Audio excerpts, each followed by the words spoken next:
ಏನಿಲ್ಲ, ನಮ್ಮ ಈರಣ್ಣ ಕರಾಡಿಯವ್ರ ಮಗನ ಲಗ್ನ ಅದು ಕೊಟ್ಟು ನಿನ್ನೆ ನರಗುಂದ ಮತಕ್ಷೇತ್ರ ಶಿರೋಳದಲ್ಲಿ ಒಂದು ಮಠದ ಕಾರ್ಯಕ್ರಮ ಹೊಂದಿದ್ವಿ. ಇಲ್ಲಿ ರಾತ್ರಿ ವಾಸ್ತವ ಮಾಡಿ ಮುಂದೆ ಪ್ರಯಾಣ ಬೆಳೆಸ್ತಾ ಇದ್ವಿ.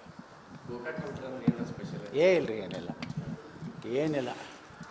ರಮೇಶ್ ಜಾರಕಿಹೊಳಿ ಮತಕ್ಷೇತ್ರ ಹೌದು, ಆದ್ರೆ ನಾವು ಹೋಗಲಕತ್ತಿದ್ದು ಲಗ್ನಕ್ಕೆ.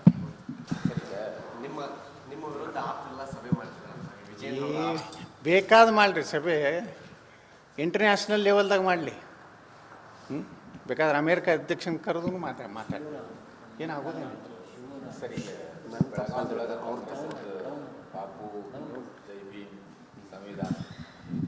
ನೋಡ್ರಿ, ಗಾಂಧಿಗೂ ಅವ್ರ ಸಂಬಂಧ ಇಲ್ಲ. ನಕಲಿ ಗಾಂಧಿಗಳ ಸಮಾವೇಶ ಅದು. ಎಲ್ಲಿ ಗಾಂಧಿ ಐತಿ, ಎಲ್ಲಿ ಅಡ್ಡ ಹೆಸರು ಇತ್ತು ರೀ? ನೆಹರು ಗೊತ್ತಿದ್ದಿಲ್ಲ. ಅವ ಯಾರು ಇಂದಿರಾ ಗಾಂಧಿ ಲಗ್ನ ಅದು ಗಂಡಗನ ಹೆಸರು ಅವ ಯಾವನೋ ಖಾನ್ ಅಂತ ಹೇಳಿ, ಫಿರೋಜ್ ಖಾನ್. ಅವ ಯಾವಾಗ ಗಾಂಧಿ ಯಾವುದೋ ಗೊತ್ತಿಲ್ಲ. ಎಲ್ಲ ಅಫಿಡೇವಿಟ್ ಮಾಡಿಕೊಂಡು ಮೋಸ ಮಾಡ್ಕೊತ ಬಂದಾರ ದೇಶಕ್ಕೆ. ಮತ್ತು ಅಂಬೇಡ್ಕರ್ ಅವರಂತೂ ಮೊದಲೇ ಹೇಳ್ಯಾರ. ಏನು ಹೇಳ್ಯಾರಂದ್ರೆ, ಕಾಂಗ್ರೆಸ್ ಅನ್ನುವಂಥದ್ದು ಒಂದು ಉರಿತಿರೋ ಬೆಂಕಿಯ ಮನೆ. ಯಾರು ದಲಿತರು ಯಾರೂ ಕಾಂಗ್ರೆಸ್ ಸೇರಬಾರ್ದು. ಕಾಂಗ್ರೆಸ್ನಿಂದ ದಲಿತರಿಗೆ ಎಂದೂ ಒಳ್ಳೆಯದಾಗೋದಿಲ್ಲ. ನನ್ನನ್ನು ರಾಜೀನಾಮೆ ಕೊಡುವಂಥ ಪರಿಸ್ಥಿತಿ ನಿರ್ಮಾಣ ಮಾಡಿದ್ರು. ನಾನು ಅನೇಕ ಬದಲಾವಣೆಗಳು ಸಂವಿಧಾನದಲ್ಲಿ ತರಬೇಕಂತೇಳಿ ಭಾಳ ನನ್ನ ಮನಸ್ಸಿನ ವಿರುದ್ಧ ಅನೇಕ ನಿರ್ಣಯ ತೊಗೊಂಡೆ. ಕಾಶ್ಮೀರದ 370 ಕೊಡೋದಕ್ಕೆ ಬಾಬಾ ಸಾಹೇಬರು ವಿರೋಧಿದ್ದರು. ಮತ್ತು ಮೈನಾರಿಟಿ ಏನು ಬೋರ್ಡ್ ನಿಗಮ ಮಾಡಲಿಕ್ಕೂ ಅಲ್ಪಸಂಖ್ಯಾತ ನಿಗಮಕ್ಕೂ ಅವ್ರಿಗೆ ವಿರೋಧ ಇದ್ದರು. ಅಲ್ಲಿದಿಂದ ಬಾಬಾ ಸಾಹೇಬರು ಎಲ್ಲಿಯೂ ಜಾತ್ಯತೀತ ಸೆಕ್ಯುಲರ್ ಅನ್ನುವಂಥ ಶಬ್ದ ಸೇರಿಸಿರಲಿಲ್ಲ ಸಂವಿಧಾನದಲ್ಲಿ. ಬಾಬಾ ಸಾಹೇಬ್ ಅಂಬೇಡ್ಕರ್ ಅವ್ರಿಗೆ ಭಾರತ ರತ್ನ ಕೊಟ್ಟಿಲ್ಲ. ಇಂದಿರಾ ಗಾಂಧಿ ತೊಗೊಂಡ್ರು, ರಾಜೀವ್ ಗಾಂಧಿ ತೊಗೊಂಡ, ನೆಹರು ತೊಗೊಂಡ, ಎಲ್ಲ ತಾವೇ ತೊಗೊಂಡ್ರು. ತಾವೇ ಪ್ರಧಾನಮಂತ್ರಿಗಳು ತಾವೇ ಘೋಷಣೆ ಮಾಡಿಕೊಂಡ್ರು. ಆದರೆ ಬಾಬಾ ಸಾಹೇಬ್ ಅಂಬೇಡ್ಕರ್ ಅವರಿಗೆ ಯಾವಾಗ ಸಿಕ್ತಂದ್ರೆ, ಮೊರಾರ್ಜಿ ಭಾಯ್ ದೇಸಾಯಿ ಏನು ವಾಜಪೇಯಿ ಅದ್ವಾನಿಯವರು ಆ ಒಂದು ಸರ್ಕಾರದಲ್ಲಿದ್ದಾಗ ಬಾಬಾ ಸಾಹೇಬ್ ಅಂಬೇಡ್ಕರ್ ಅವರಿಗೆ ಭಾರತ ರತ್ನ ಸಿಕ್ತು. ಬಾಬಾ ಸಾಹೇಬ್ ಅಂಬೇಡ್ಕರ್ ಸೆಂಟ್ರಲ್ ಹಾಲ್ನಲ್ಲಿ ಫೋಟೋ ಇರಲಿಲ್ಲ. ಅದು ಸಹಿತ ನಮ್ಮ ಸರ್ಕಾರ ಬಂದಾಗನೇ ಕೇಂದ್ರದಾಗ ಮೊರಾರ್ಜಿ ಭಾಯ್ ದೇಸಾಯಿ ಸರ್ಕಾರ ಬಂದಾಗ ಬಾಬಾ ಸಾಹೇಬರು ಫೋಟೋ ಹಾಕಿದ್ರು. ಬಾಬಾ ಸಾಹೇಬರಿಗೆ ಅಂತ್ಯಕ್ರಿಯೆಗೆ ದಿಲ್ಲಿಯಲ್ಲಿ ಸ್ಥಳ ಕೊಡಲಿಲ್ಲ. ಯಾವ ರೀತಿ ಬಾಬಾ ಸಾಹೇಬರ ಪಾರ್ಥಿವ ಶರೀರ ಮುಂಬೈಗೆ ತರಲಿಕ್ಕೆ ವಿಮಾನಕ್ಕೆ ವ್ಯವಸ್ಥೆ ಮಾಡಲಿಲ್ಲ. ಸ್ವತಃ ಬಾಬಾ ಸಾಹೇಬ್ ಅಂಬೇಡ್ಕರ್ ಅವರ ಕಾರ್ ಮಾರಿ, ಅವ್ರ ಸ್ವಂತ ಕಾರ್ ಮಾರಿ 5,000 ರೂಪಾಯಿ ತೊಗೊಂಡು. ಅದೇ ರಮೇಶ್ ಕುಮಾರ್ ನಮ್ಮ ಎಕ್ಸ್ ಸ್ಪೀಕರ್ ವಿಧಾನಸಭೆಯಲ್ಲಿ ಅವ್ನ ರೆಕಾರ್ಡ್ ಹೇಳ್ಯಾರಲ್ಲ, ಅವರ ಅಂತ್ಯಕ್ರಿಯೆಗೆ ಸಹಿತ ಇವ್ರಿಗೆ ವ್ಯವಸ್ಥೆ ಮಾಡಲಿಲ್ಲ. ಒಂದು ಚೌಪಾಟಿಯಲ್ಲಿ ದಾದರ್ನ ಒಂದು ಮೂಲೆಯಲ್ಲಿ ಬಾಬಾ ಸಾಹೇಬ್ರ ಅಂತ್ಯಕ್ರಿಯೆ ಆಯಿತು. ಇವತ್ತೇನಾದರೂ ಸಂವಿಧಾನಕ್ಕೆ ಬಾಬಾ ಸಾಹೇಬ್ರಿಗೆ ಗೌರವ ಕೊಟ್ಟಿದ್ದು ನರೇಂದ್ರ ಮೋದಿಯವರು. ಪಂಚತೀರ್ಥಗಳನ್ನು ಮಾಡಿ ಬಾಬಾ ಸಾಹೇಬ್ರು ಕಲಿತಂಥ ಲಂಡನ್ನ ಅವರ ಶಾಲೆ ಕೋಣೆ ಇರ್ಬೋದು, ಅಧ್ಯಯನ ಮಾಡಿದ ಕೋಣೆ ಇರ್ಬೋದು, ಅವರ ಕೊನೆಯ ಉಸಿರೆಳೆದಂಥ ದಿಲ್ಲಿ ಮನೆ ಇರ್ಬೋದು, ಮಾವು ಮಧ್ಯಪ್ರದೇಶದ ಮಾವುದಲ್ಲಿ ಅವ್ರ ಜನ್ಮ ಎಲ್ಲಿ ಆಗಿತ್ತು ಬಾಬಾ ಸಾಹೇಬ್ರದ್ದು, ಅದನ್ನು ಈ ರೀತಿ 5 ತೀರ್ಥಕ್ಷೇತ್ರ ಮಾಡಿದವರು ನರೇಂದ್ರ ಮೋದಿಯವರು. BJP ಬಂದ ಮ್ಯಾಗ ಒಂದೂ ಸಂವಿಧಾನದ ತಿದ್ದುಪಡಿ ಮಾಡುವಂಥ ಹೀನ ಕೆಲಸ ಮಾಡಿಲ್ಲ. ಏನಾರೇ ತಿದ್ದುಪಡಿ ಹೈಯೆಸ್ಟ್ ಕಾಂಗ್ರೆಸ್ನವ್ರು ಸುಮಾರು 70ಕ್ಕಿಂತ ಹೆಚ್ಚು ಸಂವಿಧಾನಕ್ಕೆ ತಿದ್ದುಪಡಿ ಮಾಡಿದ್ರೆ ಕಾಂಗ್ರೆಸ್ನವರು. ಈಗ ಜೈ ಭೀಮನಲ್ಲಕ್ಕೂ ಅವರಿಗೆ ಅನರ್ಹರಿದ್ದಾರೆ. ಗಾಂಧಿ ತತ್ವಗಳನ್ನು ಇವರು ಪಾಲಿಸೇ ಇಲ್ಲ. ಗಾಂಧಿ ಏನು ಹೇಳಿದ್ದ? ಸ್ವಾತಂತ್ರ್ಯ ಸಿಕ್ಕೊಳ್ಳೇನೆ ಕಾಂಗ್ರೆಸ್ ವಿಸರ್ಜನೆ ಮಾಡುತ್ತೇಳಿದ್ರು.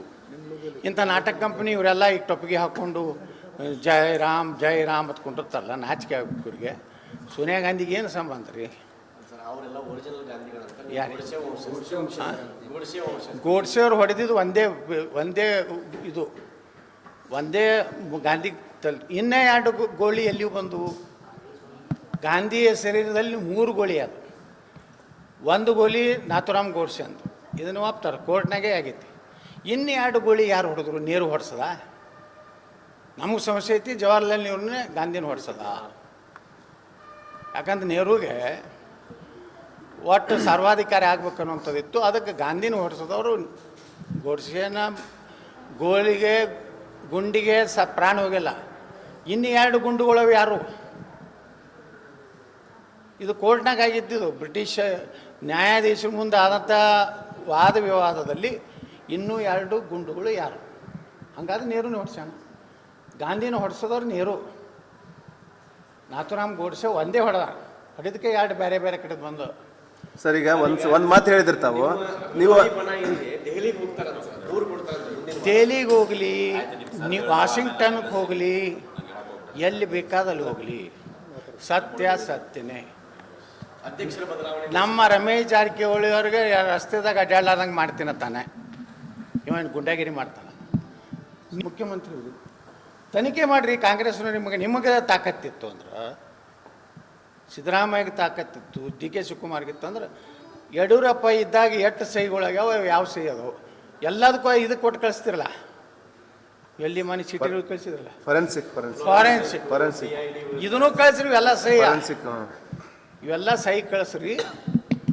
ಇಲ್ಲ ಯಡಿಯೂರಪ್ಪನೇ ಮಾಡ್ಯ ಅನ್ನೋದು ಪ್ರೂಫ್ ಆದ್ರೆ, ರಮೇಶ್ ಜಾರಕಿಹೊಳಿ ನಾಲಾಯಕ್ ಅಂದ್ರೆ ನಾವು ವಾಪಸ್ ತಗೋತೀವಿ. ಅದು ಪ್ರೂವ್ ಆಯ್ತು ಅಂದ್ರೆ ನಾಲಾಯಕ್ ಅನ್ನೋದು ಪ್ರೂವ್. ಸರ್ ಈಗ ಚವ್ಹಾಣ್ ಅವರು ಎಲೆಕ್ಷನ್ ಬಗ್ಗೆ ಮಾತಾಡಿದಾರೆ, ಎಲೆಕ್ಷನ್ ಮೂಲಕ ಇದು ಮಾಡೋದು ಅಂತೇಳಿ ಹೇಳಿದ್ದಾರೆ. ಇಲೆಕ್ಷನ್ ನಾವು ನಮ್ಮ ಟೀಮ್ನವ್ರು ಸಿದ್ಧ ಆಗಿದ್ದೀವಿ, ನಾವು ಅಭ್ಯರ್ಥಿಗಳನ್ನು ಹಾಕ್ತೀವಿ. ಅದು ಯಾವತ್ತು ನಾವು ನಮ್ಮ ಕಮಿಟಿ, ನಮ್ಮದು ಒಂದು ಕೋರ್ ಕಮಿಟಿ ಐತಿ, ಅಲ್ಲಿ ನಿರ್ಣಯ ಮಾಡ್ತೀವಿ. ಈಗ ಅಧ್ಯಕ್ಷರ ಚುನಾವಣೆ ಆಗತ್ತೆ ಸರ್ ಕರ್ನಾಟಕದೊಳಗೆ? ನಾವು ಅಂತೂ ಸಿದ್ಧ, ಹೈಕಮಾಂಡ್ ಮಧ್ಯಸ್ಥಿಕೆ ವಹಿಸಿ. ಮತ್ತು ಈಗಿರೋ ಅಧ್ಯಕ್ಷರು ಯಾರು? ಈಗಿರೋ ಅಧ್ಯಕ್ಷರು ಏನು? ಅಲ್ರಿ, ಚುನಾವಣೆ ಈಗ ಹಿಂದೆ ಒಬ್ಬ ಎಮ್ ಎಲ್ ಎ ಇದ್ದ, ಅಲ್ಲಿ ಚುನಾವಣೆ ಆದ್ಮೇಲೆ ಈ ಎಮ್ ಎಲ್ ಎ ಹೆಂಗೆ ಮಾಡಿ? ಮುಖ್ಯಮಂತ್ರಿ ತನಿಖೆ ಮಾಡಿರಿ, ಕಾಂಗ್ರೆಸ್ನವ್ರು ನಿಮಗೆ ತಾಕತ್ತಿತ್ತು ಅಂದ್ರೆ, ಸಿದ್ದರಾಮಯ್ಯಗೆ ತಾಕತ್ತಿತ್ತು, ಡಿ ಕೆ ಶಿವಕುಮಾರ್ಗಿತ್ತು ಅಂದ್ರೆ, ಯಡಿಯೂರಪ್ಪ ಇದ್ದಾಗ ಎಷ್ಟು ಸಹಿಗಳಾಗ್ಯಾವ, ಯಾವ ಸಹಿ ಅದಾವು, ಎಲ್ಲದಕ್ಕೂ ಇದಕ್ಕೆ ಕೊಟ್ಟು ಕಳಿಸ್ತಿರಲ್ಲ, ಎಲ್ಲಿ ಮನೆ ಸಿಟಿಗಳು ಕಳಿಸಿದ್ರಲ್ಲ, ಫಾರೆನ್ಸಿಕ್ ಇದನ್ನು ಕಳಿಸ್ರಿ, ಇವೆಲ್ಲ ಸಹಿ, ಇವೆಲ್ಲ ಸಹಿ ಕಳಿಸ್ರಿ. ಇಲ್ಲ ಯಡಿಯೂರಪ್ಪನೇ ಮಾಡ್ಯ ಅನ್ನೋದು ಪ್ರೂಫ್ ಆದ್ರೆ, ರಮೇಶ್ ಜಾರಕಿಹೊಳಿ ನಾಲಾಯಕ್ ಅಂದ್ರೆ ನಾವು ವಾಪಸ್ ತಗೋತೀವಿ.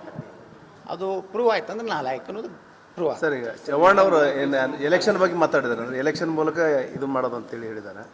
ಇಲೆಕ್ಷನ್ ನಾವು ನಮ್ಮ ಟೀಮ್ನವ್ರು ಸಿದ್ಧ ಆಗಿದ್ದೀವಿ, ನಾವು ಅಭ್ಯರ್ಥಿಗಳನ್ನು ಹಾಕ್ತೀವಿ.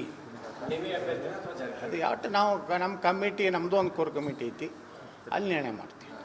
ಈಗ ಅಧ್ಯಕ್ಷರ ಚುನಾವಣೆ ಆಗತ್ತೆ ಸರ್ ಕರ್ನಾಟಕದೊಳಗೆ? ನಾವು ಅಂತೂ ಸಿದ್ಧ, ಹೈಕಮಾಂಡ್ ಮಧ್ಯಸ್ಥಿಕೆ ವಹಿಸಿ. ಮತ್ತು ಈಗಿರೋ ಅಧ್ಯಕ್ಷರು ಯಾರು? ಈಗಿರೋ ಅಧ್ಯಕ್ಷರು ಏನು? ಅಲ್ರಿ, ಚುನಾವಣೆ ಈಗ ಹಿಂದೆ ಒಬ್ಬ ಎಮ್ ಎಲ್ ಎ ಇದ್ದ, ಅಲ್ಲಿ ಚುನಾವಣೆ ಆದ್ಮೇಲೆ ಈ ಎಮ್ ಎಲ್ ಎ ಹೆಂಗೆ ಮಾಡ್ಬೇಕ್ರಿ ಅಂದ್ರೆ ಏನು ಹೇಳ್ತಾರೆ? ಮುಖ್ಯಮಂತ್ರಿ ತನಿಖೆ ಮಾಡಿರಿ, ಕಾಂಗ್ರೆಸ್ನವ್ರು ನಿಮಗೆ ತಾಕತ್ತಿತ್ತು ಅಂದ್ರೆ, ಸಿದ್ದರಾಮಯ್ಯಗೆ ತಾಕತ್ತಿತ್ತು, ಡಿ ಕೆ ಶಿವಕುಮಾರ್ಗಿತ್ತು ಅಂದ್ರೆ, ಯಡಿಯೂರಪ್ಪ ಇದ್ದಾಗ ಎಷ್ಟು ಸಹಿಗಳಾಗ್ಯಾವ, ಯಾವ ಸಹಿ ಅದಾವು, ಎಲ್ಲದಕ್ಕೂ ಇದಕ್ಕೆ ಕೊಟ್ಟು ಕಳಿಸ್ತಿರಲ್ಲ, ಎಲ್ಲಿ ಮನೆ ಸಿಟಿಗಳು ಕಳಿಸಿದ್ರಲ್ಲ, ಫಾರೆನ್ಸಿಕ್ ಇದನ್ನು ಕಳಿಸ್ರಿ, ಇವೆಲ್ಲ ಸಹಿ, ಇವೆಲ್ಲ ಸಹಿ ಕಳಿಸ್ರಿ. ಇಲ್ಲ ಯಡಿಯೂರಪ್ಪನೇ ಮಾಡ್ಯ ಅನ್ನೋದು ಪ್ರೂಫ್ ಆದ್ರೆ, ರಮೇಶ್ ಜಾರಕಿಹೊಳಿ ನಾಲಾಯಕ್ ಅಂದ್ರೆ ನಾವು ವಾಪಸ್ ತಗೋತೀವಿ.